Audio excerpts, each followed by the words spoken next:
Bonjour et bienvenue sur Parlons PMA, votre ressource autour du parcours de procréation médicalement assistée. Je suis Lisa Journiac et j'accompagne les femmes, les couples pendant leur parcours de PMA. Grâce à mon expérience dans ce domaine et mes compétences en coaching, j'ai pour mission de vous aider à mieux vivre vos essais bébés. Chaque semaine, je vous propose des informations et des conseils à travers de témoignages de personnes ayant vécu ce parcours, d'interviews d'experts en fertilité et enfin d'outils et réflexions que j'utilise durant mes accompagnements. Si tout cela vous intéresse, alors bienvenue et n'hésitez pas à vous abonner à ce podcast pour ne manquer aucun épisode. Maintenant, c'est parti pour l'épisode du jour. Bonjour Marie, comment vas-tu ? Bonjour, ça va et toi? Ça va très bien, je te remercie. Alors, un grand merci déjà d'avoir accepté de venir témoigner sur Parlons PMA. Pour commencer, est-ce que tu pourrais te présenter à nos auditrices et à nos auditeurs ? Alors du coup, moi je suis Marie, je suis la créatrice du compte Instagram Sur le FIV que j'ai créé en novembre 2019 et s'en est suivi aussi un podcast dédié sur le FIV également, lancé fin 2019, début 2020. D'accord. Et tu en étais où à ce moment-là ? J'étais dans mon parcours FIV que j'ai entamé suite à une double salpingectomie, pour vous la faire courte. C'est un petit peu plus long dans l'histoire globale, mais pour la faire courte, j'ai eu une double salpingectomie qui donc du coup nous a emmené mon conjoint et moi à la case FIV directement. Donc voilà, on s'est lancé dans ce parcours et en se lançant dans ce parcours, on s'est rendu compte que c'était pas très simple et qu'il y avait beaucoup d'étapes et qu'il y avait très peu d'infos. Et donc, j'ai commencé à en chercher et je me suis tournée vers les réseaux sociaux. Et c'est comme ça que j'ai eu l'idée de créer un compte qui vulgarisait le propos. D'accord, très bien. Et donc, justement, par rapport à ton parcours de PMA, donc, tu as eu cette double salpingectomie, ça c'était quand ? Alors, la double salpingectomie, elle a eu lieu en novembre 2018. Elle a eu lieu en novembre 2018. En fait, à l'époque, c'était un coup de foudre avec mon conjoint. On s'est rencontrés, mon mari maintenant, on s'est rencontrés en janvier 2018 et on a eu un énorme coup de foudre. On peut avoir un coup de foudre à 20 ans, mais on avait 30 ans passés, on avait une relation passée, etc. Donc, on était très sûrs de nous. Et j'ai été très honnête avec lui immédiatement en lui disant, écoute, ça risque d'être compliqué pour moi de faire des enfants parce que j'ai eu un gros souci de santé à mes 25 ans qui a potentiellement en fait affecté mes trompes. Mais j'en ai aucune certitude aujourd'hui. Pour cela, il faudra que je fasse un test. Le jour où on veut faire un bébé, il faudra que je passe par différents tests pour vérifier que mécaniquement tout fonctionne. Et donc, lui, très vite, me dit, si ça peut être long, on pourrait peut-être commencer à faire tous ces tests. Donc, on fait les tests assez rapidement. Donc, la fameuse hystérosalpingographie, tant redoutée par beaucoup. Et effectivement, cet examen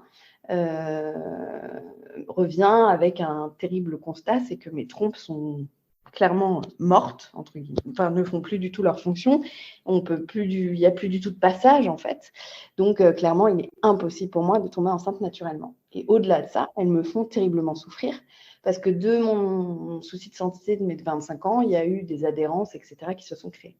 Donc, je rencontre un spécialiste de la PMA qui me dit très franchement, en toute honnêteté, écoutez, le mieux serait d'enlever les trompes pour favoriser une FIV à succès et éviter tout risque en fait de grossesse extra-utérine. Oui. Donc, effectivement, je fais confiance. Dans tous les cas, je suis partie du principe de m'entourer des meilleurs et d'avancer en confiance avec le corps médical tout en comprenant ce qui m'arrivait. Et donc, on se lance effectivement en novembre 2018 dans cette double salpingectomie, donc qui consiste à retirer les 2 trompes. Donc, à partir de là, c'était définitif, irréversible. On était sûr et certain, et on est toujours sûr et certain que je ne pourrais jamais tomber enceinte naturellement, que je serais forcément obligée de passer par la PMA. Oui. Parce qu'évidemment, on le rappelle, s'il n'y a plus de trompe, c'est pas possible. Et donc, l'option qui est proposée, évidemment, c'est la FIV. Exactement.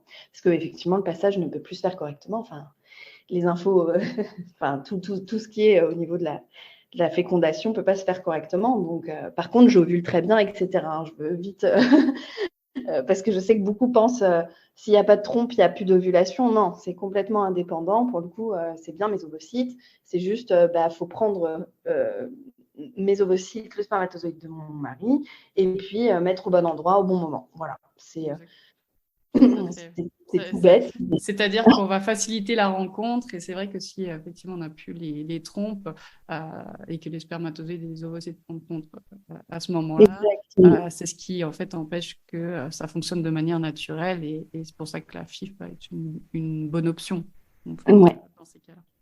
Exactement. Donc voilà, on s'est lancé là-dedans et puis pardon, une fois qu'on avait mis le pied dedans, en fait, on s'est lancé, on va dire tête baissée. On a suivi l'avis de notre médecin et on s'est lancé dans nos FIV. Et donc, il était très confiant au départ parce que j'avais un bon profil, j'avais une bonne réserve ovarienne, mon mari avait un bon spermogramme.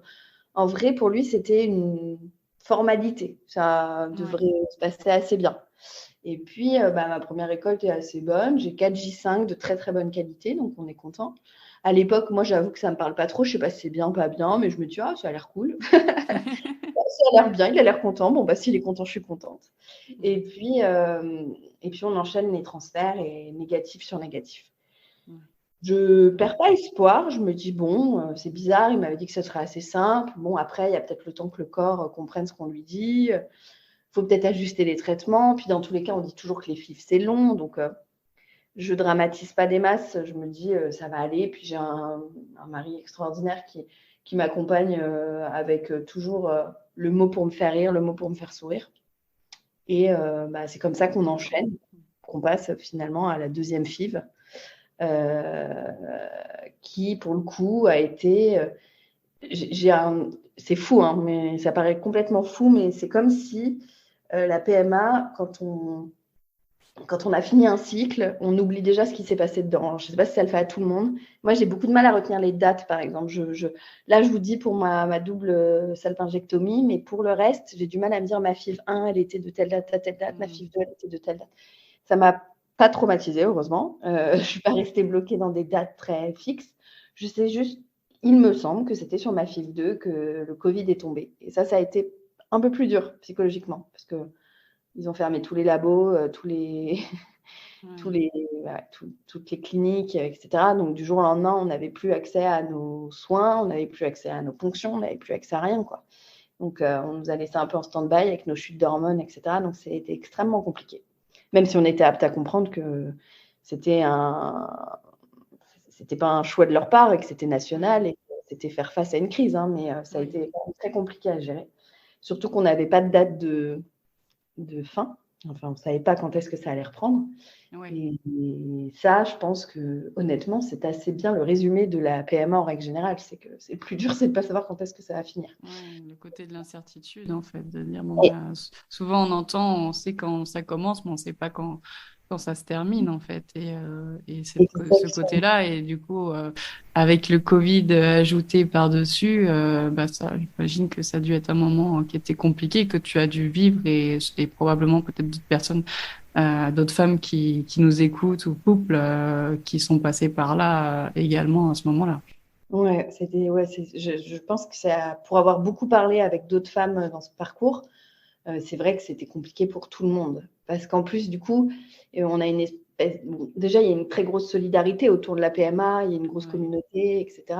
Donc, du coup, on se donnait les infos qu'on avait au compte-gouttes les unes les autres, en essayant tous de se cheerleader, entre guillemets, mais de se donner de l'espoir, quoi. Allez, ça va le faire, ça va reprendre, là, je sens. Moi, mon labo, il me dit ça, moi, mon médecin, il me dit ça.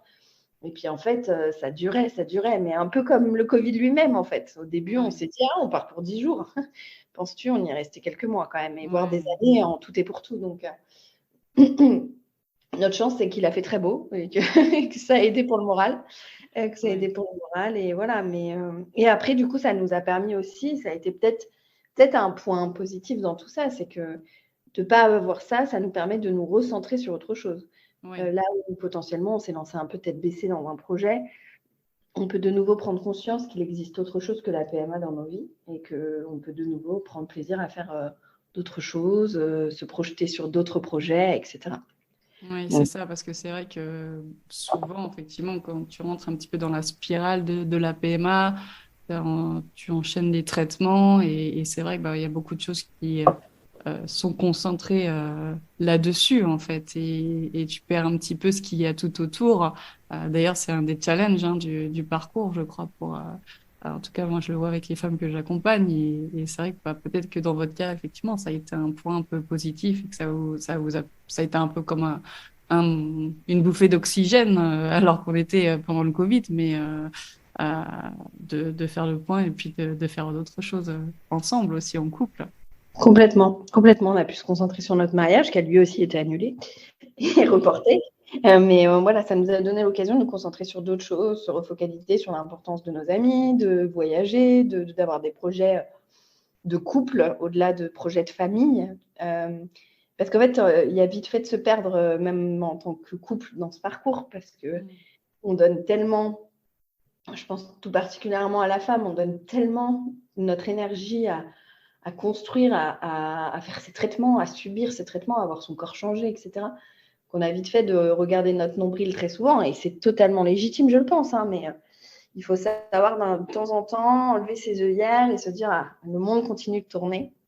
Et c'est un projet, mais c'est pas que c'est pas une fin en soi, mais il y a d'autres choses, quoi. Faut pas oublier des choses essentielles, quoi. Faut pas laisser des gens de côté. Donc, c'est important. Et donc, la FIV2, elle a commencé après le Covid, c'est ça, quand les centres ont Ouais, ouvert? écoute, les dates, comme je te dis, Ouais, c'était terrible. Je me souviens plus exactement, mais approximativement, ouais. oui, ça devait être dans ces eaux-là. On a commencé pareil, faire ponction, etc. Ponction qui a été pas hyper généreuse. En fait, j'avais plus d'espoir. Je me disais, on a changé. On n'avait pas changé le traitement, mais on se disait, on a hyper bien mangé pendant le Covid, on a cuisiné tout maison. On est revenu un peu en mode battant. Ça va être génial. Et puis, la récolte a été bonne, mais pas dingue. Si je te dis pas de bêtises, on en a eu 3 et 3 J5 encore. Donc, c'est très bien. Et du coup, on s'est lancé encore dans des transferts. Alors, on a commencé par en mettre un. Ça n'a pas fonctionné. Et puis, on a un peu insisté en disant, écoutez, peut-être qu'on devrait tenter 2, quoi. Ouais. Et notre médecin qui était contre au départ parce que il dit toujours qu'une grossesse gémellaire est plus compliquée qu'une grossesse unique, et ça s'entend, nous disait je ne veux pas prendre le risque. On lui disait le risque pour l'instant, c'est qu'il n'y a rien, donc autant le tenter. Et puis on l'a convaincu, et puis on est passé un double transfert, et qui a été aussi négatif. Donc là, j'avoue que ça commence à être un peu fatigant. Ça commence à être un peu fatigant. En termes de temps, c'est long parce qu'entre-temps, on fait une pause pour notre mariage. En fait, on s'impose des pauses et c'est plutôt bien. Parce que, comme je vous le disais précédemment, moi, ça m'a servi de moment de coupure pour me recentrer sur des trucs pas plus importants, mais sur des trucs aussi importants, qui sont la famille, les amis, la vie, les vacances, enfin voilà. Ouais, Continuer qui à te vivre. permet de garder ton équilibre de vie, en fait, de manière générale. Exactement. Puis j'avais cette peur, en fait, de fêter à chaque fois un anniversaire de plus et de me dire, mais tu vas te réveiller et tu vas te dire, purée, j'ai passé tant d'années de ma vie à me focaliser sur ce projet et j'en ai oublié de vivre. Et ça, c'était une peur qui me... Ouais, pas qu'elle me tétanisait pas, mais elle m'habitait quand même. Il y avait un peu ce côté-là de me dire, on n'a rien fait, du coup, on n'a pas voyagé, du coup, parce qu'en fait, on ne s'autorisait pas plein de voyages parce qu'il y a quand même pas mal de destinations où on nous dit c'est pas terrible avec Zika, c'est pas terrible avec ça, c'est pas terrible avec ci. Donc, on choisissait nos destinations en fonction de la PMA, on choisissait ce qu'on mangeait en fonction de la PMA, on choisissait. Et en fait, tout était PMA. Et au bout d'un moment, j'ai dit stop, genre juste, je veux plus entendre ce mot, laissez-moi juste vivre pendant X mois ma vie normale, penser à mon mariage, penser à mes potes, ne pas penser. Même le choix de la robe, juste pas me dire si jamais, nanana, je voulais choisir ma robe parce qu'elle me plaisait. Enfin voilà, c'était important. Donc ça paraît complètement superficiel, mais au final, ça ne l'était pas et je me suis rendu compte que ça m'avait fait un bien fou. Ouais. Et, C'est bien et parce que c'est pas toujours évident finalement de s'en rendre compte et puis de prendre la décision aussi, hein, c'est dur. parce que ouais, parce qu'il y a la notion du temps qui passe aussi, donc il y a ce stress-là et de faire le pas et de se dire bon stop, je profite et je calcule plus tout en fonction de la PMA, c'est courageux et tout le monde n'arrive pas à le faire, hein. Ouais, ouais, non, c'est sûr que c'est vraiment une décision qui est hyper compliquée à faire, hein, parce qu'on se dit on perd du temps, je deviens plus vieille, ma réserve ovarienne, elle va baisser. On se culpabilise vachement en plus parce que Ouais. en tant que femme, on nous dit constamment attention, attention, hein, ça va pas en grossissant votre réserve ovarienne. Bah oui, mais bon, on le sait. Mais en même temps, il faut bien qu'on puisse vivre aussi. Donc, Ouais. ouais, à chaque fois, c'était une espèce de dilemme. Mais encore une fois, l'entourage a été juste exceptionnel à m'encourager dans ces décisions.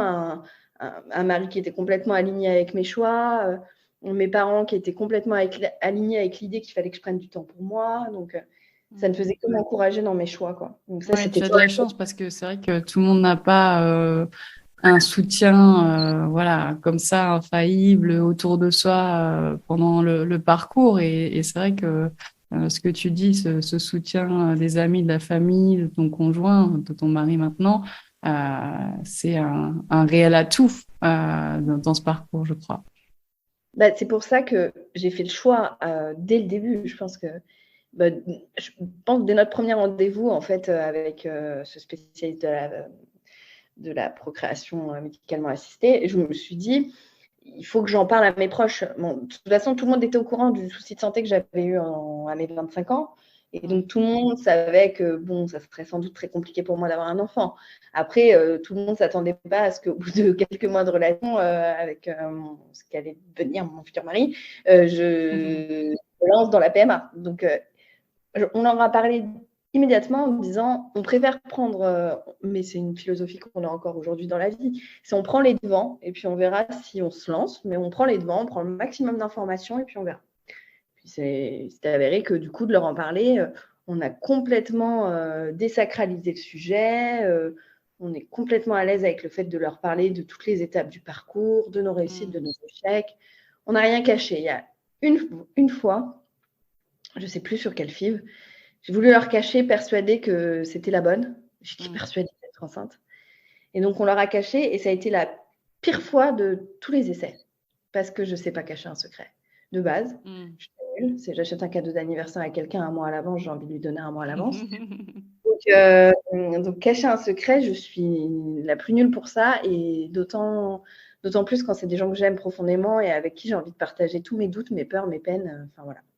Donc, j'ai pris le parti d'en parler et c'est quelque chose que je ne peux que conseiller quand l'entourage est prêt à l'écouter, c'est d'en parler le plus possible. Déjà parce que vous vous rendrez compte que vous n'êtes pas toute seule, Ouais, qu'il le y en a soutien. beaucoup, beaucoup autour de vous et qu'il y a beaucoup de gens concernés aussi par le sujet et qui l'ont potentiellement jamais dit et à qui ça fait du bien de le dire. Ouais. Ça, moi, c'est beaucoup le cas autour de moi, de gens qui me disent: «Tu sais, moi aussi j'ai galéré, j'aurais aimé à l'époque». Voilà. Mais voilà, ça a été cette deuxième FIV aussi en échec. Mais ça s'est bien passé psychologiquement pendant, on va dire. Je l'ai plutôt pas trop mal vécu. Mais je partais sur cette troisième FIV un peu fatiguée quand même. Et la Ouais. troisième FIV, on est resté avec le même médecin. On a hésité à changer, hein. Ouais. On a hésité à changer, mais j'ai un affect très particulier pour mon médecin, qui est quelqu'un de très, très papa, quoi. Il est rempli de bienveillance, il accompagne les gens avec beaucoup d'humain. Et par expérience et par ce que j'entendais ailleurs, je me disais, mais j'ai une chance folle d'avoir un médecin Ouais. pareil. Et Ouais. sa secrétaire est exceptionnelle. Je veux dire, j'avais jamais le stress de me dire, ils vont pas me trouver de rendez-vous, ils vont pas Ouais. être présents. C'est dès que j'appelais, on me trouvait une solution. Donc, il y avait rarement des problèmes, en fait. Ouais. Donc, ça, c'est déjà un point en moins et c'est un sacré poids dans ce parcours. Ouais, c'est quand même appréciable parce que effectivement, enfin, toi tu le sais, tu échanges avec beaucoup de femmes qui sont passées par ce parcours, moi aussi, et souvent on entend quand même des choses, en tout cas en termes d'accompagnement de médecins, où bah, en tout cas, ce sont des contacts peut-être avec moins bienveillant, plus médical, moins dans l'empathie. Et c'est vrai que c'est un parcours où c'est quelque chose en fait qui est important parce qu'il y a quand même une composante émotionnelle qui est super important. Et puis le côté organisationnel aussi, parce que ça demande, bah, que tu parlais des rendez-vous, c'est sûr que quand tu es en train de faire ta stimulation et que tu es en stress pour savoir si tu vas pouvoir avoir tes rendez-vous au bon moment, etc., bah, c'est quand même beaucoup plus confortable de le faire dans les conditions dans lesquelles tu l'as fait que d'être toujours à essayer de courir après un médecin parce que c'est pas bien organisé derrière. Complètement. Et c'est pour ça qu'il ne faut pas hésiter à changer de médecin si on ne se sent pas à l'aise avec le médecin avec lequel on est. Parce Ouais. que, parce que comme tu dis, l'émotionnel, il est primordial. Il est primordial. Si on peut s'enlever cette charge mentale de ça passe pas avec mon médecin, j'ai peur d'aller au rendez-vous, j'ai peur de lui poser des questions, Ouais, ça, c'est pas possible c'est en très fait. Parce qu'il dramatique. faut être quand même maître de son parcours. Ça, c'est hyper important aussi. C'est de comprendre ce qu'on fait, de comprendre ce qu'on nous fait. Euh, Parce qu'il y a des moments où le corps, il va réagir, le corps, il va envoyer des messages. Et si vous n'êtes pas capable de poser la question à votre médecin de mais est-ce que c'est normal de ressentir ça, bah, ça va être d'autant plus compliqué à vivre. Donc, Oui, c'est hyper stressant en fait de ne pas avoir de réponse, de sentir qu'on ne peut pas poser des questions, etc. C'est dans un domaine en plus où il y a autant d'incertitudes, ça accumule en fait. Et c'est vrai que, euh, alors c'est vrai que c'est pas toujours évident aussi hein, de trouver un spécialiste aussi. Je tenais quand même à le rappeler parce que c'est vrai que oui, c'est vrai. moi, je suis tout à fait d'accord avec toi, Marie. Je pense que c'est important quand on se sent pas bien suivi, parce que je crois qu'en PMA, la confiance en son médecin, en son centre, elle est quand même hyper importante. Si t'as pas confiance, tu as du mal à avancer, en fait. C'est toujours dans le doute, tu sais pas si les choses sont bien faites, etc.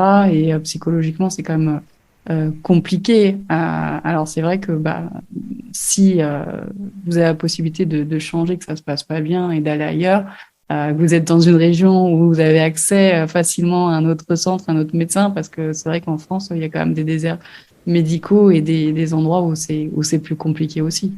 Non, non, c'est sûr. C'est sûr que j'ai pas arrêté de le dire dans Ouais, toutes les communications que je faisais sur mon compte Instagram, c'est qu'on est très chanceux de là où on est. Nous, on est à Paris. ouais, Il y a du choix, il y a de très bons spécialistes.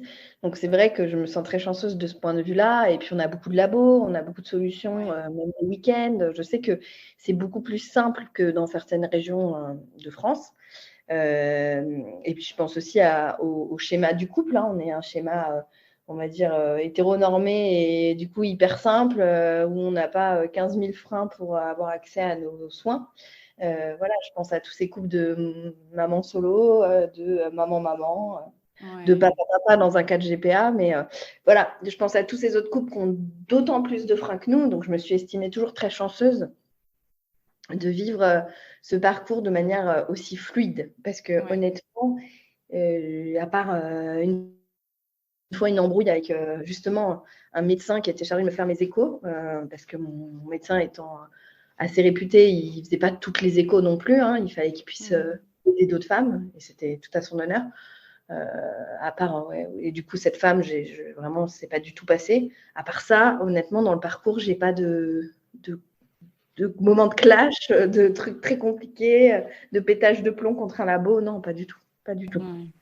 Et d'ailleurs, je pensais, tu vois, parfois il y a des personnes qui sont suivies en province et bah, parfois bon, bah, dans des établissements où les délais sont très longs entre chaque fonction, chaque transfert. Je discutais avec la secrétaire d'un médecin justement qui est à Paris et qui me disait qu'en fait, il recevait quand même pas mal de patients de province en fait, qui faisaient leur préparation dans leur ville et Mhm. qui allaient faire leur fonction dans un centre parisien. Ouais, Donc, tu vois, il y a des options aussi où je pense qu'on n'y pense pas forcément. ouais, Ça peut se faire comme ça aussi. Je le dis parce que peut-être qu'il y a des personnes qui nous écoutent et bah, t'as qui sont dans totalement cette raison. situation et c'est vrai qu'on n'en parle pas souvent. Et moi, tu sais, bon, que je suis en Espagne et que moi, je travaille avec des cliniques espagnoles et c'est vrai qu'il y a beaucoup de patients français qui font leur traitement à distance et ça se Mhm. fait. Donc, ça peut se faire de la même façon de province à Paris ou de province à province aussi, peut-être d'une province à l'autre. Parfois, les délais sont peut-être pas forcément les mêmes ou voilà, ça peut aussi, si c'est des choses qui vous stressent parce que vous voyez le temps passer, etc. Parce que comme on disait avant, la composante temps, ça peut être stressant aussi. Bien sûr. Et quand, je ne sais pas quel âge tu avais, toi, quand tu faisais euh, Quand j'ai commencé, j'avais cliniques, 30 ouais. ans. Ouais, Ouais, c'est j'avais ça. 30 ans. Mais des Et tu fois, vois, toi, tu avais 30 ans, donc à 30 ans, bon, il y a cette composante stress de temps, etc., qui peut être là, mais peut-être qui ouais. est moins présente que quand tu as 38 ans, par exemple, Ah, 40 bien ans. sûr. Et tu Donc, sais que mm, donc à ces moments-là, parce que toi, réellement, tu avais ce problème de trompe, en fait, mais pas de réserve ovarienne. oui, Donc non, non. voilà, en tout cas, c'était vraiment une aparté, mais c'est des solutions qui Oui, t'as raison. existent aussi, sachez-le. Ouais, tu as raison de le stipuler parce que j'ai pas mal de filles qui me suivent et qui justement font ça, que ça soit en Normandie où elles se font suivre par leur gynécologue de vie, enfin de ville, on va dire de village, et Mhm. qu'après elles vont dans une grande ville pour faire tous les gros traitements, Ouais, les ponctions, les monitorings, etc. Donc, non, non, pour le coup, c'est vraiment une solution. Donc ça, c'est bien de le dire effectivement. Ouais. ouais. Et alors, donc, cette troisième FIV, donc tu ne changes pas de médecin. Non, je ne change pas de médecin. Je crois qu'on adapte un médicament, et encore, je suis même pas sûre. Si je crois qu'il change un petit truc en se disant, allez, on tente. Et puis en fait, je réponds pareil. 3, attends, 3J5 ou 2J5? 3J5. Mhm. Et puis, pareil. Ah non, 4G5. 4G5 et on fait 2 et 2. Et ça tombe à l'eau. Enfin, ça prend pas. En Mhm. plus, on les fait hyper vite parce que tout s'enchaîne bien. Ouais. Parce que ça aussi, c'est important, c'est qu'on ne contrôle pas son cycle, hein, donc ça peut être très long. Si c'est un cycle qui ne veut pas, il y a aussi il y a plein d'éléments qui rentrent en compte et qui peuvent faire que les temps entre la ponction et le transfert peuvent être très longs. Donc non, là, ça s'enchaîne assez bien. Et puis en fait, on se retrouve vite à zéro, quoi. Retour à la case départ. Et là, c'est un peu le coup de massue, parce qu'entre-temps, ce que j'oublie de dire et qui est très important d'ailleurs, c'est qu'on ne s'est pas contenté de faire FIV sur FIV. On prend plein d'examens complémentaires. Euh, Ouais. voilà, moi je fais une matrice lab. Qu'est-ce que je fais? Je fais des hystéroscopies. On vérifie, enfin, je fais plein de bilans sanguins. Je vais voir un interniste. Donc on me découvre un syndrome des antiphospholipides. On me découvre donc il y a un problème immunitaire. Enfin aussi avec un risque de thrombose accrue. Enfin, c'est un truc très particulier. On me découvre une suractivité immunitaire au niveau de la matrice lab. Enfin, on me découvre plein de trucs. Donc en fait, au fur et à mesure, on garde le même traitement de stimulation, on adapte tous les traitements annexes. En fait, on me met sous cortisone, sous anticoagulant, enfin, voilà. On m'ajoute plein de petits médicaments pour se dire ah, en fait, il faut faire un foyer sain pour l'embryon, il faut vérifier que le système immunitaire ne soit pas trop excité pour que le bébé ne soit pas vu comme un corps étranger. Donc, vraiment, on fait plein d'ajustements. Et puis, au moment où on découvre des trucs, c'est très bizarre, mais c'est la seule fois dans ta vie, je pense, quand tu vas voir un médecin, que tu es content qu'on découvre quelque chose, quoi. Ouais. Et, ah, purée, ça se trouve, c'est ça la clé, quoi. Ouais. Et puis, à chaque truc qu'on me découvre, je me dis, bah, c'est chouette. En fait, je suis contente. C'est quand même Ouais. super bizarre, mais je suis contente, quoi. Et la matrice lab, pour moi, c'était la réponse à tous mes problèmes. Enfin, je partais avec énormément d'espoir dans ce test. Hmm. Et puis, du coup, quand c'est négatif, ça a été un peu le coup de massue. Et là, je me Ouais. suis dit, bon, écoute, je crois que ça suffit. Et d'ailleurs, Je tu crois peux que peut-être, excuse-moi, je t'ai coupé, Marie, j'en prie. peut-être expliquer ce que c'est rapidement le Matrice Lab pour les personnes qui nous écoutent. Oui, Ça peut pardon. être... Oui, parce que je parle comme si c'était une évidence, mais ça n'est absolument pas. La matrice lab, pour le coup, je ne sais pas si on dit là ou le d'ailleurs. Le C'est un test Matrice Lab, je le crois test qu'on... matrice Ouais. lab, comme ça on met tout le monde d'accord, c'est bien. Le test matrice lab, pour le coup, c'est un test payant, non remboursé par la sécurité sociale, c'est important de le dire. Donc, que tous les médecins ne donnent pas, enfin ne prescrivent pas, et avec lequel tous les médecins ne sont pas forcément d'accord. Enfin, voilà, C'est vrai. forcément. Donc, c'est important de le dire aussi, Ouais. parce que je sais que quand j'en ai parlé, beaucoup sont venus me voir en disant, moi, mon médecin, il ne veut pas. Et donc ça, il ne faut pas hésiter aussi. Si vous voulez vraiment le faire, il faut aussi défendre vos convictions. Hein, donc, il y a plein de moyens de le faire. Et du coup, le test consiste à une biopsie de l'endomètre. Donc, ce n'est pas l'examen le plus agréable au monde, mais en tout et pour tout, ça dure quelques secondes, le prélèvement.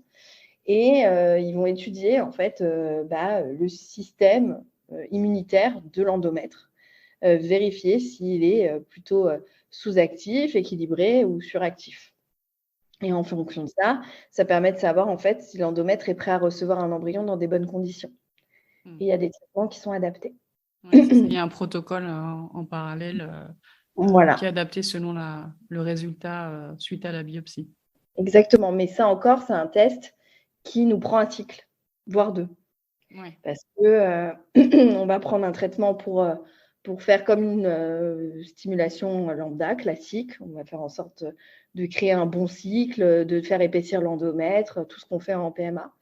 Et puis en FIV. Et puis après, on va faire le prélèvement à un instant T du cycle pour être sûr d'avoir le meilleur échantillon.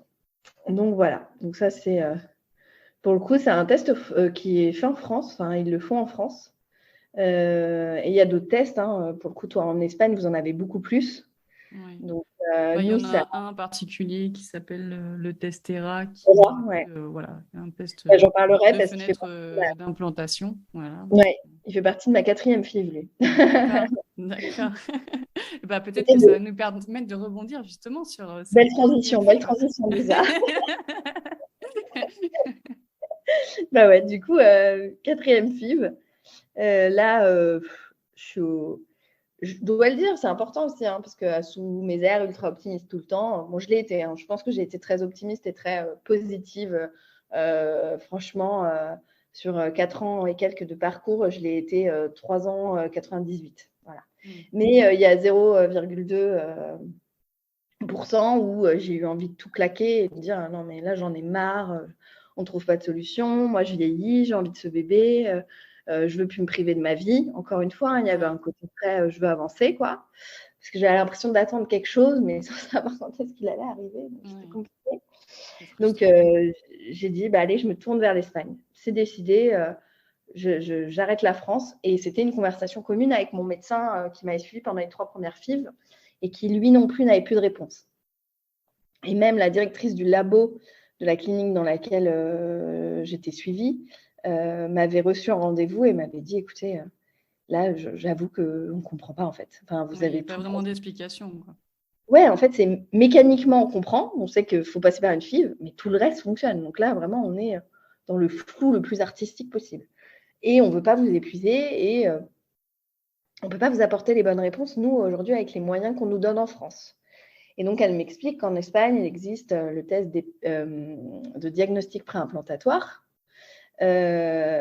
qui permet aussi de vérifier que les embryons sont, on va dire, normaux, prêts à être viables. Je ne sais pas comment on peut dire. Je ne sais pas comment tu le formulerais, mais… Oui, des normaux. En fait, c'est les tests qui permettent de voir si les embryons ont une capacité à s'implanter déjà, et puis ensuite de donner naissance à un bébé qui soit sain. Voilà, c'est très bien dit. Et du coup, on se dit, on va peut-être se tourner vers ce test. Donc, forcément partir en Espagne parce qu'il n'est pas autorisé en France, sauf dans certaines conditions, dans le cas de maladies génétiques potentiellement héréditaires, etc. Ce qui n'était pas notre cas. Donc, nous, d'office, il fallait que si on voulait faire ce test, il fallait absolument qu'on aille en Espagne. Donc là, on commence à se renseigner sur l'Espagne. Donc, je t'appelle. Je t'appelle, je te dis, Lisa, il faut que tu m'aides. Je veux me renseigner sur l'Espagne. Et puis, on commence vraiment des démarches. On fait les premiers rendez-vous, etc. Et en parallèle, je lâche pas l'affaire et je veux voir un autre spécialiste en France. Même si je fais une confiance absolue à mon médecin, je suis persuadée que c'est un travail d'équipe et qu'en fait, il faut de temps en temps aller voir un autre coéquipier et lui dire, écoute, voilà ce qu'a fait ton collègue.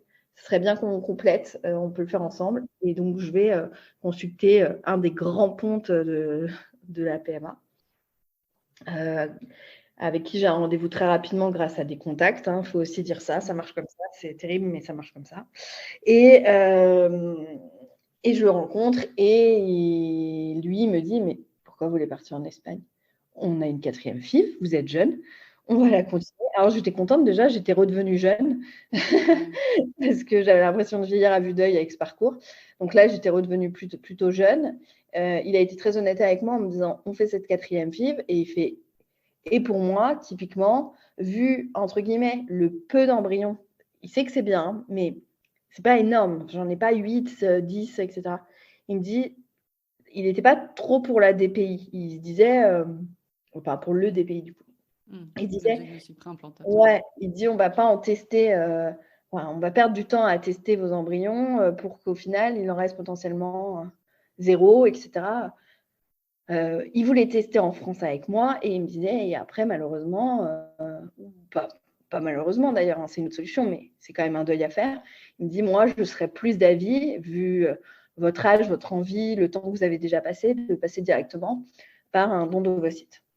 Il dit, il doit y avoir un problème si on n'y arrive pas de qualité ovocitaire.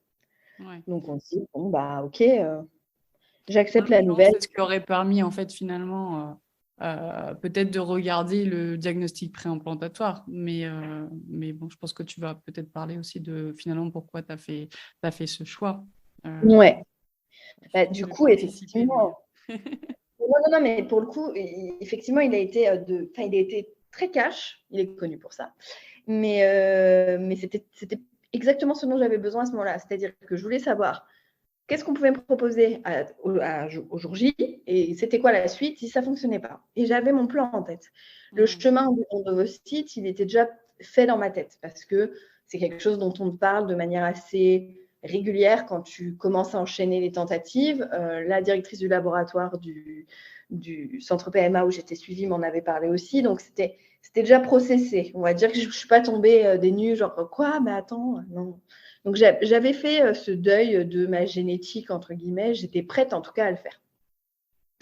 Et puis, il me dit, mais attendez, hein, on parle de futur, mais on va d'abord se concentrer donc, sur le présent et on va la faire ensemble, cette 4e FIV. Et je me dis, OK. Il me dit, on va changer tout le protocole. Donc, il me change tout mon protocole de stimulation. Je me dis, OK, bah, vas-y. Hein. Et bizarrement, ça me met en joie. Enfin, il y a un truc qui se déclenche en moi en mode petite révolution, on va tout changer. Voilà, changer de médecin, changer de protocole, on va faire des nouveaux tests. Et donc, c'est là qu'il me dit, je regarde votre dossier. Bon, j'ai une encyclopédie, vous avez fait beaucoup de choses. Mais par contre, vous n'avez pas fait de test ERA. Et on ne sait jamais, c'est peut-être aussi une réponse. Il m'explique qu'encore une fois, il y a 2 écoles. Il y a ceux qui sont à fond pour lui et ceux qui n'y trouvent pas trop d'intérêt. Que c'est un test qui est payant, pas remboursé par la Sécu, assez onéreux, mais qui peut être réalisé en France et envoyé directement en Espagne. Ce n'est pas traité en France. Donc, je dis OK. Donc, il met en place toute la logistique. Ça se passe bien. On fait ce test ERA, donc il y a un test, comme tu le disais tout à l'heure, qui permet de déterminer la bonne fenêtre d'implantation pour l'embryon. En fait, autrement dit, savoir quand est-ce qu'il faut faire le transfert. Parce qu'on peut avoir une fenêtre, on va dire classique, qui est calculée à J temps du cycle, et une fenêtre décalée de plus ou moins quelques heures à quelques jours. Donc, ça permet aussi de déterminer tout ça. Et le test en lui-même, c'est comme la matrice lab, c'est biopsie de l'endomètre. Donc, encore une fois, pas très agréable, mais on n'est plus à ça près. Donc, je fais le test et puis elle revient. Je ne sais plus si ça prenait beaucoup de temps. Il me semble quand même pas loin d'un mois peut-être. Et il m'appelle et il me dit, écoutez, votre test est revenu. Bon, bonne nouvelle et mauvaise nouvelle. Mauvaise nouvelle, c'est la même que la bonne, c'est-à-dire que vous avez une fenêtre décalée. Mais c'est une bonne nouvelle parce que ça nous donne une nouvelle piste à explorer. Donc, je dis, OK, super, au moins on a encore une réponse. Avec mon mari, on était contents parce qu'on aurait été triste que tout soit normal. On se serait dit encore un truc qui était normal et on ne comprend pas pourquoi ça n'avance pas.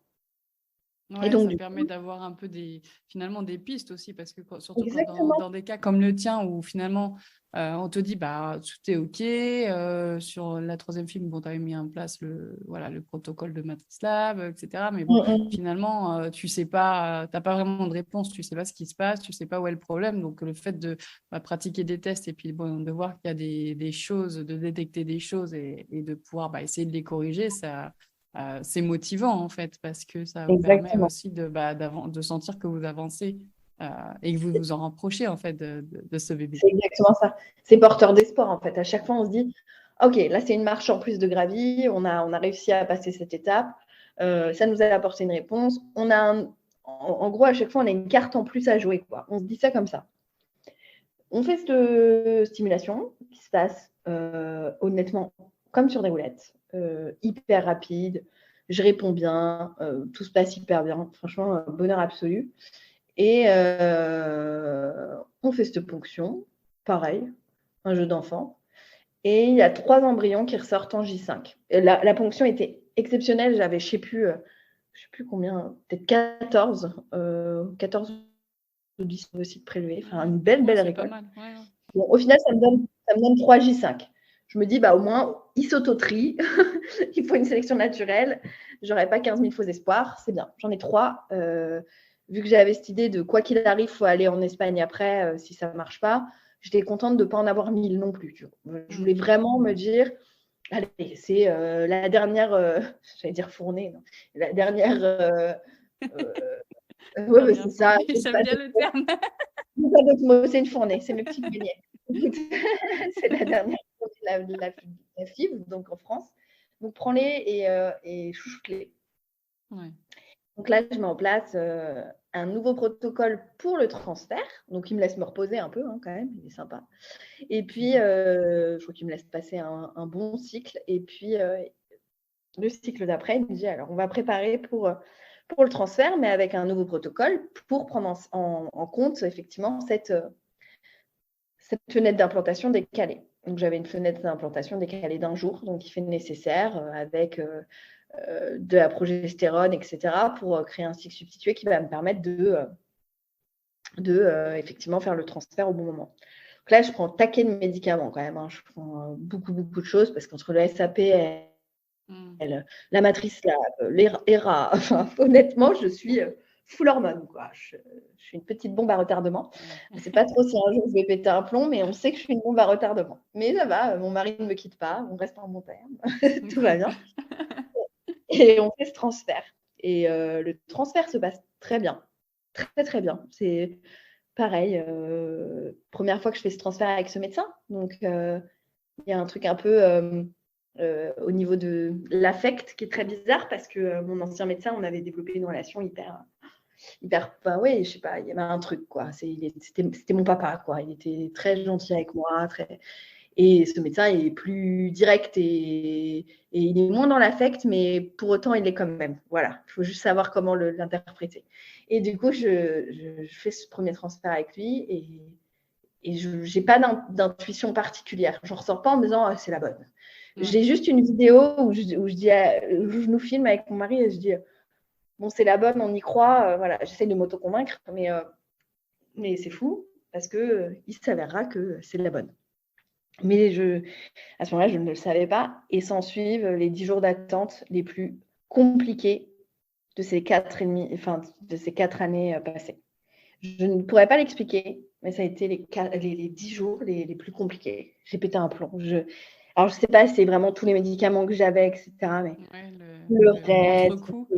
Ouais, je pleurais, c'était long, j'arrivais pas à m'occuper de l'esprit, j'essayais de faire des activités manuelles, de faire des trucs à droite, à gauche, etc.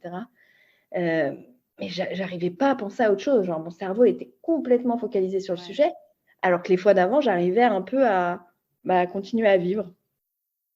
Et puis, j'ai décidé d'en faire pas mal de petits posts où je déconnais là-dessus, en moquant de moi-même, quoi. Et arrive, donc je devais faire la prise de sang, on va dire, le mercredi. Et le lundi matin, donc 2 jours avant cette prise de sang, donc je viens déjà de passer 8 jours à me torturer, ce qui me sert de mari, j'aime bien parler de lui comme ça quand il est méchant. Je tape l'épaule, on est dans le lit, on fait une petite grasse mat un lundi, ouais, on a de la chance. Et il me tape l'épaule et puis il me dit tu vas pas faire pipi sur un bâton? Et là, je lui hurle dessus, je lui dis tu te fous de moi? Je fais j'ai tenu jusqu'ici, c'est pas pour craquer maintenant. Enfin, genre ce test de grossesse, ça fait 8 jours que j'ai envie de le faire, mais je me suis retenue, je me suis promis de pas le faire et d'aller à la prise de sang et de pas me torturer l'esprit à voir s'il y a une barre, pas de barre, une barre, pas de barre. Sauf qu'à partir du moment où il m'a mis cette idée en tête, elle ne sort pas de ma tête. Donc, je pense qu'il me l'a mis à 10h.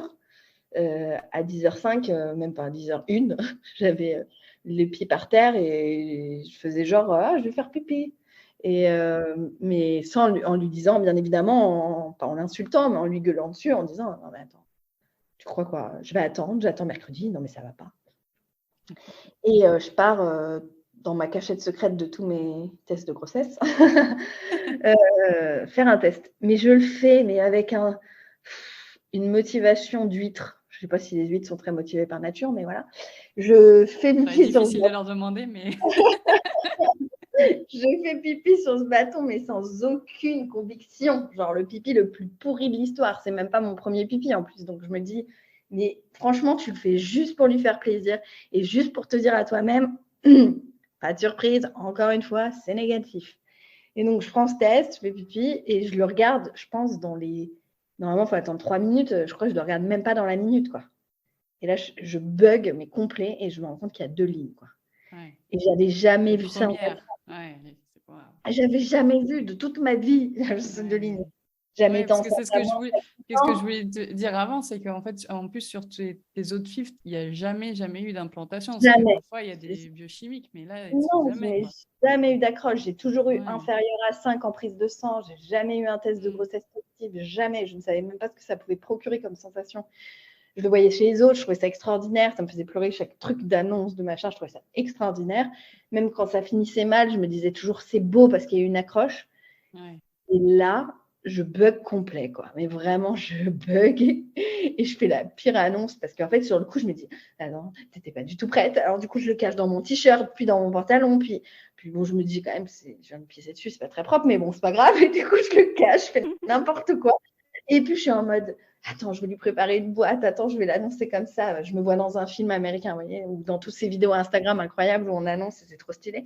Non, moi, je ne sais pas garder un cadeau d'anniversaire que j'ai acheté un mois avant, donc vous imaginez bien que garder mon test de grossesse, même plus de 5 minutes à mon mari, c'était impossible.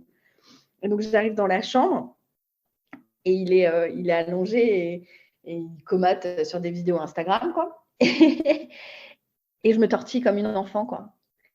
Et il me dit, mais qu'est-ce que t'as? Et je sais pas, et je me tortille. Et là, les larmes, elles montent et je lui montre le test de grossesse et il bug et il me dit, mais t'es enceinte? Et je dis oui. Et donc, c'est comme ça que je lui ai annoncé. Et pour le coup, dans la seconde, j'ai appelé ma mère et ma meilleure amie. J'ai pas attendu parce que quoi qu'il advienne, en fait, ça peut paraître hyper tôt pour plein de gens qui disent, il faut garder, il faut attendre, c'est pas sûr, c'est incertain. En plus, j'avais même pas fait la prise de sang. Mais en fait, dans l'instant T, c'était la plus belle victoire de mes 4 ans, en fait. Enfin, c'était déjà une victoire en soi, en fait. Et en plus, c'était peut-être un contexte aussi, parce qu'en général, oui, on dit par rapport aux fausses couches, d'attendre, etc. Mais tu avais quand même fait participer beaucoup ton entourage dans toutes tes aventures. Donc, de toute façon, il savait où tu en étais et quand est-ce que tu allais devoir faire ton test, non? Oui, complètement. Je veux dire, le mercredi, tout le monde savait que je faisais ma prise de sang. Ouais. Je crois que j'avais peut-être un peu menti en disant que c'était le jeudi pour me laisser un jour pour souffler si jamais, voilà. Mais tout le monde était au courant de quand était ma prise de sang. Les gens connaissent nos dates de transfert. De toute façon, il suffit de demander au fleuriste du coin. Lui, il connaît aussi, a priori. Je reçois des j'ai un entourage incroyable, mais du coup, on sait quand c'est ma date de transfert dans le quartier, parce qu'il y a un fleuriste qui passe avec plusieurs bouquets. Mais c'est marrant, mais voilà. Donc, je parle à ma meilleure amie, elle me dit fonce au labo. Et j'ai pris le truc au pied de la lettre. Enfin, j'ai même pas fermé la porte de chez moi, je suis partie. Mon mari, je lui ai même pas dit où j'allais. Je suis partie au labo, j'ai fait le sketch d'une vie. Normalement, je suis un peu, je parais pas comme ça, mais je suis un peu timide. Enfin, j'ose pas déranger en fait. Et je rentre dans le labo et je vais direct dans la nana. Je vous explique, ça fait 4 ans que je suis en PMA. Je n'ai jamais vu de barre sur un bâton de grossesse. Non. il Il va faut que je falloir fasse ma bêta-CG. une prise de sang et il me faut le résultat dans moins d'une heure, sinon je fais une crise cardiaque. Elle m'a dit, promis, je m'en charge personnellement. Je suis tombée sur une Trop nana sympa. incroyable qui m'a fait une prise de sang et dans l'heure, j'avais le résultat et c'était confirmé grossesse positive. Après, on ne sait pas si c'est positif à ce moment-là, mais c'est Oui. positif. Et donc voilà, et donc ça c'était en septembre. Et voilà, et après s'en suivit un beau premier trimestre rempli de nausées et de plus si affinité. Et voilà, et aujourd'hui je suis dans mon 6e mois de grossesse. Bah, je suis ravie pour toi, Marie, parce que c'est vrai que bon, bah, ça fait plus de 2 ans qu'on s'est rencontrés maintenant. Et c'est vrai que bah, j'ai suivi ton parcours. Et c'est vrai que. Et d'ailleurs, ce que je te disais, c'est que ton témoignage aussi, je trouve, est super intéressant parce qu'il y a, je pense, beaucoup de femmes de couple voilà, qui se retrouvent sur une troisième fille et il y a la quatrième qui arrive. Et bon, et en France, en plus, bon, toi, vous aviez pensé à l'option de l'Espagne, Et mais c'est pas le... parfois, voilà, déjà, tout le monde, c'est pas toujours possible pour tout le monde. Et puis même, tu as un peu, en France, comme tu as les 4 FIV, en fait, remboursées, il y a un peu cette pression, non, autour de la quatrième FIV. Complètement. Et je trouve que bah, ton témoignage et ton parcours, il donne de l'espoir, il donne beaucoup d'espoir aux autres femmes, aux couples qui bah, peut-être sont aussi dans cette situation et de dire que bah, voilà, rien n'est joué et que parfois on ne sait pas pourquoi ni comment et que finalement, bah, voilà, on arrive à la quatrième FIV, on change des choses, on change Et on de ne saura jamais, hein, d'ailleurs. protocole et on ne saurait pas. Et peut-être que si ça se trouve, peut-être que tu aurais fait la quatrième FIV avec ton médecin d'avant, Ça ça aurait aurait été la fonctionné même. aussi, en fait. Ouais, c'est ça, c'est qu'en plus, tu sauras jamais, mais c'est super intéressant. Et peut-être que si tu avais fait la FIV en Espagne, bah, ça aurait été aussi intéressant bah, de voir comment étaient les embryons. Voilà, on sait pas finalement, mais le positif et ta grossesse est bien là. Et merci pour ton témoignage parce que c'est de l'espoir et enfin, je pense que tu es bien placé pour en parler, que c'est quand même hyper Pas lâcher. important aussi Ouais. bah, de ne pas lâcher, la persévérance et que bah, il y a tout un parcours qui est Je suis allée difficile au parce que bout même. finalement, 2018, 2022, ça fait 4 ans. 4 ans, Ouais. et il y a Ça. il y a d'autres femmes, d'autres couples aussi bah, qui sont sur des parcours même encore plus longs que toi parce que parfois ça va moins vite dans les centres. Voilà, qui ont eu des événements, etc., et qui ont en 6 7 ans. Enfin, voilà, on connaît d'autres exemples de Bien sûr. pémettes sur Instagram, d'ailleurs, qui ont des parcours très longs aussi, mais donc, qui sont finalement arrivés. Et ça, je trouve que euh, c'est de l'espoir, c'est encourageant, même si, évidemment, chaque femme, chaque couple a envie que ça soit le plus rapide possible. Mais Mais c'est vrai que c'est déjà, pour ça que c'est important de ne pas lâcher et de se faire aider et accompagner quand on sent qu'on commence à lâcher. ouais, Parce que ça, j'en ai pas vraiment parlé, mais moi, au-delà de mes traitements, j'ai pas hésité à aller voir une hypnothérapeute, par exemple. ouais, On fait pas mal de massage bien-être. J'ai ouais, été voir beaucoup mon ostéo. Et c'était des gens dans des médecines un peu plus douces, un peu plus alternatives, moins basées sur le médicament, qui ouais, m'ont permis d'exprimer mes peurs, d'exprimer mes exactement, craintes, ouais, mais aussi mes espoirs. Et donc, du coup, constamment de m'aider à m'y raccrocher et de jamais perdre le train en cours de route, en fait. Donc, vraiment, c'est quelque chose que je peux qu'encourager, c'est de vous entourer des bonnes personnes au niveau de vos amis, de vos proches, famille, etc. En parler si vous sentez de le faire. Hein, il n'y a aucune ouais, obligation, mais je peux vous jurer que ça aide. Mais aussi de s'accompagner de bons thérapeutes, entre guillemets, ouais, de bons médecins autour de vous, autres ouais, que le médecin de la PMA qui va être très dans le factuel et dans le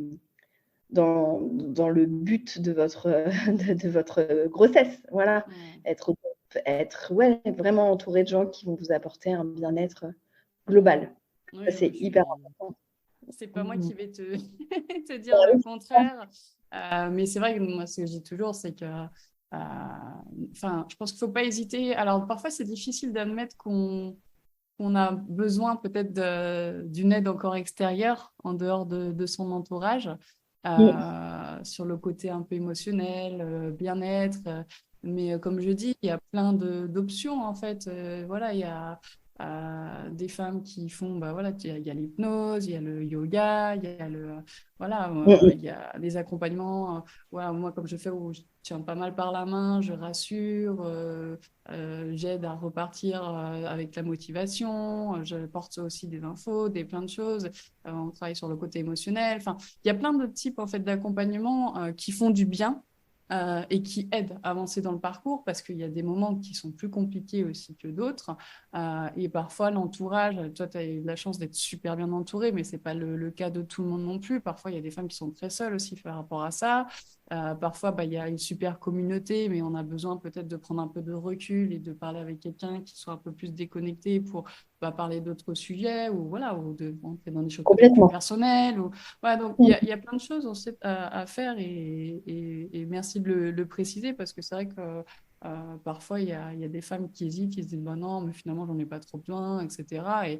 Et en plus, ça ne veut pas forcément s'engager à, à- c'est pas des thérapies longues en général, hein. Non, Le yoga, non, ça peut non, se faire du bien, l'hypnose, c'est complètement. pareil, mais ça fait à des moments précis, ça fait beaucoup de bien, en fait. C'est exactement ça, c'est des moments précis. Généralement, c'est pas des rendez-vous que j'avais pris 3 mois à l'avance, hein. C'est des Mm, rendez-vous très spontanés, pris exactement. sur un moment de doute ou un moment où je sentais que je voulais trop garder le contrôle. Je Ouais. pense à l'hypnothérapie, typiquement, je sentais que ce côté un peu toujours positif, j'essayais Ouais. potentiellement de garder un peu trop le contrôle sur mes émotions et je me suis dit, bah, faut peut-être aller faire un truc où je suis obligée de relâcher, quoi. En gros, je contrôle pas puisque c'est mon inconscient qui va parler. Et c'était hyper intéressant. Ça a soulevé plein de points, ça a mis en exergue beaucoup de Ouais. choses. Et je sais pas, c'est pour ça que c'est important de se dire qu'il ne faut pas lâcher, mais dans tous les cas, ce qu'il ne faut pas oublier, c'est qu'on soit, enfin, honnêtement, on ne saura jamais ce qui fait que ça marche une fois et pas une autre. Ouais. C'est le jeu du hasard. Alors c'est terrible parce que bah, du coup, on fait que jouer, que jouer, que jouer, que jouer, et on ne sait pas quand est-ce qu'on va gagner. Mm. Mais il faut s'accrocher parce qu'il y a très souvent, il finit par y avoir un ticket gagnant. Honnêtement, très souvent, il Mm. finit par y avoir un ticket gagnant, donc il faut s'accrocher. Mais c'est pas simple, c'est pas simple, Mm. d'où l'importance de l'entourage et effectivement des médecines Ouais. alternatives. Ouais. Et d'ailleurs, par rapport à ce que tu dis, je pense que ça sera une bonne conclusion après ton témoignage, c'est que c'est une phrase que j'utilise beaucoup, mais je trouve qu'elle est vraiment, dans ce cas, intéressante, c'est que finalement, chaque tentative, elle te rapproche de ton bébé. Et, Complètement. ça, faut pas l'oublier, c'est qu'en FIV aussi, on est sur des résultats cumulés. Plus tu cumules, en général, plus les taux Réussi. ouais, sont importants. Donc voilà, c'est effectivement, il peut y avoir des tentatives qui n'aboutissent pas et il faut prendre le temps, se relever et puis continuer et puis rester dans cette persévérance et puis voilà, tu en es une belle preuve hein, avec ta grossesse, c'est que voilà, le quatrième FIV, une grossesse c'est un bel espoir. Ouais. Vraiment, Marie, merci, hein, merci pour ton Je témoignage, t'en prie, c'était avec plaisir, Lisa. super. J'espère que ça aidera de nombreuses auditrices et auditeurs qui écouteront cet épisode. Et puis, vous pourrez retrouver Marie aussi sur Instagram, sur ce compte sur le FIV. Je vous mettrai son nom dans le descriptif du podcast. Et puis, Marie, je te dis à très bientôt. Merci, Lisa. À très bientôt. Au revoir. Au revoir.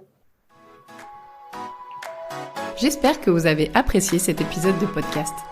N'hésitez pas à le partager si celui-ci vous a plu et à me retrouver sur mon compte Instagram Lisa Journiac Coaching pour échanger.